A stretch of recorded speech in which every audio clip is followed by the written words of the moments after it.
Assalamualaikum warahmatullahi wabarakatuh. Perkenalkan, nama saya Sofia Nurul Iza dari Lokal A2 Bimbingan dan Konseling 2019. Pada video kali ini saya akan menjelaskan beberapa materi. Yang pertama, pengertian dan sejarah radikalisme. Yang kedua, pandangan Islam tentang radikalisme. Dan yang ketiga, upaya Islam dalam mencegah radikalisme. Yang pertama, pengertian radikalisme. Dawinsa mengemukakan bahwa definisi radikalisme adalah sikap dari jiwa yang membawa kepada tindakan yang bertujuan melemahkan dan mengubah tatanan kemapanan dan menggantinya dengan gagasan terbaru. Yang kedua, Horace M. Kallen mengemukakan bahwa radikalisme memiliki kekayaan yang kuat akan kebenaran ideologi atau program yang mereka bawa. Dalam gerakan sosial, kaum radikalis memperjuangkan keyakinan yang mereka anut. Menurut Kamus Besar Bahasa Indonesia, radikalisme adalah paham atau aliran yang menginginkan perubahan atau pembaharuan sosial dan politik dengan cara kekerasan atau drastis. Secara sederhana, radikalisme adalah pemikiran atau sikap yang ditandai oleh 4 hal yang sekaligus menjadi karakteristiknya, yaitu yang pertama, sikap tidak toleran atau tidak mau menghargai pendapat atau keyakinan orang lain. Yang kedua, sikap fanatik, yaitu selalu merasa benar sendiri dan menganggap orang lain salah. Yang ketiga, sikap eksklusif, yaitu membedakan diri dari kebiasaan orang banyak. Yang keempat, sikap revolusioner, yaitu cenderung menggunakan kekerasan untuk mencapai tujuan. Selanjutnya, sejarah radikalisme. Pada dasarnya, radikalisme sudah ada sejak zaman dahulu. Namun, istilah radikal dikenal pertama kali setelah Karl James Fox memaparkan tentang paham tersebut pada tahun 1797. Saat itu, Karl menyerukan reformasi radikal dalam sistem pemerintahan di Britania Raya atau Inggris. Reformasi tersebut dipakai untuk menjelaskan pergerakan yang mendukung revolusi parlemen di negara tersebut. Pada akhirnya, ideologi radikalisme tersebut mulai berkembang dan kemudian berbaur dengan ideologi liberalisme. Yang kedua, pandangan Islam tentang radikalisme. Islam sama sekali tidak memperbolehkan radikalisme, karena Islam adalah agama yang rahmatan lil alamin. Syariat Islam diturunkan kepada manusia untuk menjaga irama fondasi kehidupan, yaitu yang pertama untuk melindungi keselamatan fisik atau jiwa manusia dari tindakan kekerasan di luar ketentuan hukum. Yang kedua, melindungi keyakinan atas suatu agama. Yang ketiga, menjaga kelangsungan hidup dengan melindungi keturunan atau keluarga. Yang keempat, melindungi hak milik pribadi atau harta benda. Dan yang kelima, melindungi kebebasan berpikir.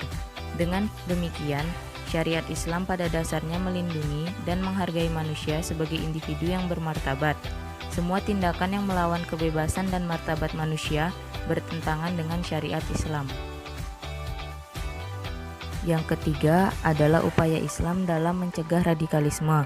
Pendidikan Islam sejak dini merupakan salah satu solusi dalam upaya membangun karakter seseorang menjadi lebih baik, bukan saja dalam keluarganya, akan tetapi juga terhadap masyarakat dan lingkungannya. Munculnya berbagai bentuk lembaga pendidikan seperti sekolah dasar Islam dan pesantren-pesantren merupakan wujud konkret bahwa masyarakat kita sedang menghadapi sebuah ancaman sosial, sehingga setiap keluarga terpanggil untuk membenahi anak-anaknya dari ancaman ini secara dini guna mewujudkan generasi pelanjut yang lebih baik melalui berbagai bentuk pendidikan yang dianggap ideal. Islam sebagai agama yang damai dan cinta kasih yang diturunkan oleh Allah Subhanahu wa Ta'ala kepada junjungan kita Nabi Muhammad SAW telah memberikan bimbingan kepada pengikut-pengikutnya agar mendidik anak-anaknya dengan baik sesuai dengan tuntutan Rasulullah dan menghindarkan dari pengaruh negatif sehingga nantinya menjadi anak yang soleh.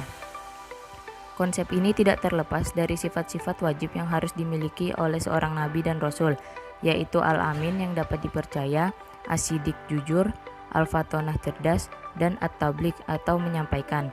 Keempat konsep ini harus menjadi acuan utama setiap keluarga agar menanamkan nilai positif dan terhadap anak dan keluarganya, sebagaimana Rasulullah SAW menjalankan sifat-sifat ini sejak kecilnya, sehingga ia menjadi rasul dan nabi yang dicintai sepanjang masa.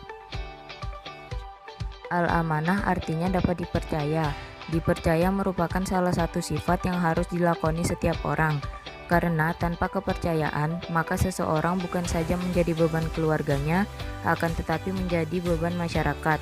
Mereka yang kehilangan kepercayaan sangat sulit diamanahi segala sesuatu, bahkan kehancuran terjadi karena amanah diserahkan kepada mereka yang tidak memiliki sifat amanah. Karena itu, membimbing dan membina seorang anak menjadi orang yang dipercaya sangatlah penting. Rasulullah Shallallahu Alaihi Wasallam sejak kecilnya telah dikenal sebagai Al-Amin, sehingga semua teman-teman dan sahabat-sahabatnya ketika ia masih kecil mengakui bagaimana Rasulullah Shallallahu Alaihi Wasallam dalam berbicara, berbuat, dan bertindak sehingga semua orang mencintainya dan memberikan gelar sebagai orang yang dipercaya. Kepercayaan yang ada pada diri Rasulullah bukan saja ditujukan kepada keluarganya, akan tetapi kepada semua orang yang ada di sekitarnya. Kedua, asidik atau jujur. Jujur merupakan salah satu kata kunci pergaulan yang mutlak dijalankan dalam kehidupan sehari-hari, baik dalam keluarga maupun di luar keluarga.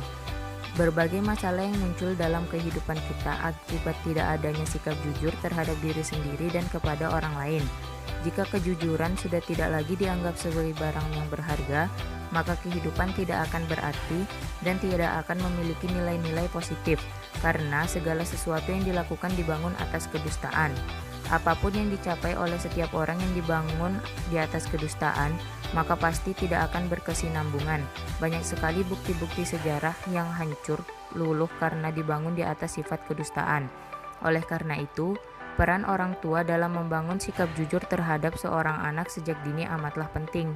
Karena jika hal ini diabaikan pada masa pertumbuhan seorang anak, maka kejujuran tidak akan menjadi budayanya, dan sebaliknya, berdusta justru menjadi budayanya, dan ini sangat berbahaya bagi kelangsungan hidup seorang anak. Yang ketiga, al-fatonah atau cerdas. Mengajari anak tentang hal-hal yang positif dan kreatif merupakan kewajiban seorang ayah dan ibu, dan ini harus dimulai dari usia dini dengan menciptakan lingkungan pendidikan yang kondusif bagi seorang anak, mulai dari dalam rumah tangga hingga memilih sekolah yang dianggap akan mendukung kecakapan, kecerdasan, dan kreativitas seorang anak.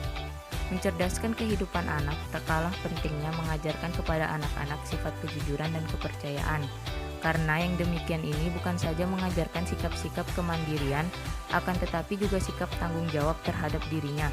Bahkan lebih dari itu, akan membentuk kepribadian seorang anak yang mampu menyikapi perkembangan yang terjadi di sekitarnya, dan cakap dalam bergaul dan beradaptasi dengan siapapun yang ada di sekitarnya. Yang terakhir, at-tabligh atau menyampaikan. At-tabligh adalah salah satu sifat wajib dari Rasul dan Nabi. Artinya, sifat ini harus dimiliki oleh Rasulullah dan seorang nabi sebagai pemimpin umat. Sifat at-tabligh di sini memberikan indikasi bahwa seseorang harus mampu menyampaikan kebaikan kepada setiap orang dalam kondisi apapun dan kepada siapapun tanpa harus memilih-milih. Demikian pula umatnya harus menyampaikan kebaikan-kebajikan kepada siapapun agar kebajikan itu menjadi tolak ukur dalam bertindak dan bermuamalah, sehingga tercipta kedamaian dan ketentraman. Keempat konsep ini merupakan sifat-sifat yang harus diajarkan kepada anak-anak sejak dini sebagai cerminan dalam beragama dan berinteraksi dengan orang lain. Sifat-sifat inilah yang membuat masyarakat Arab bukan saja rela mengorbankan harta dan tenaganya untuk mendukung Rasulullah dalam berdakwah, akan tetapi juga jiwa dan raganya sebagai implikasi dari iman yang dimiliki terhadap kebenaran Rasulullah Shallallahu Alaihi Wasallam.